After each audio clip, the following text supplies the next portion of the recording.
అది ఫుల్ఫిల్ అయితే ఎంత హ్యాపీ ఫీల్ అవుతాం? అవునా? అవునా కదండి? మనం అనుకున్నదానికి మనం వెళ్ళలేదు, వేరేదైనా వెళ్ళాం, బట్ అది బాగుంటుంది అంటే ఎంత హ్యాపీ ఫీల్ అవుతాం?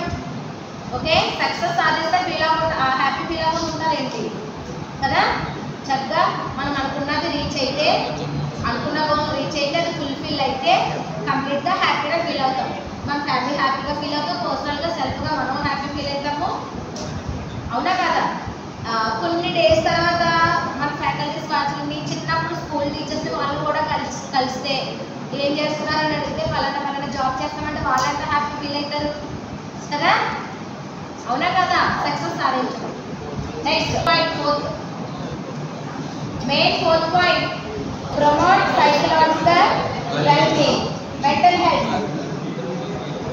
ఏదైనా థింక్ చేసినప్పుడు మన మైండ్ని పీస్గా ఉంచాలి. అవునండి, బాగా స్ట్రెస్ ఫీల్ అయిపోయాము, అప్పుడు ఏం చేయాలి? చక్కగా పీస్ఫుల్గా కూర్చొని థింక్ చేయడం. సరే, హడావిడిగా కంగారుగా డెసిషన్స్ తీసేసుకుంటే అవి సక్సెస్ అవుతాయా? అవ్వవు కదా? చక్కగా పీస్ఫుల్గా కూర్చొని ఓకే అదే ప్రాబ్లమ్ని ఒక ట్రస్ట్ నమ్మకం ఉన్న పర్సన్తో షేర్ చేసుకుని వాళ్ళు కూడా ఒక డెసిషన్ చెప్తారు, అది కరెక్టా కాదనేది మళ్ళీ నువ్వు సెల్ఫ్గా డెసిషన్ తీసుకోవాలి, థింక్ చేయాలి కూర్చుని. ఓకేనా?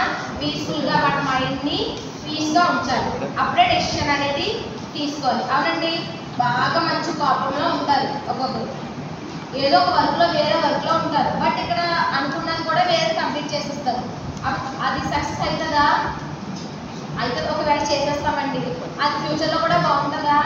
లేదు. ఏదైనా సరే ఆలోచించి థింక్ చేసి దాన్ని మాత్రం కంప్లీట్ చేయాలి. అంతేనా? Okay, next point,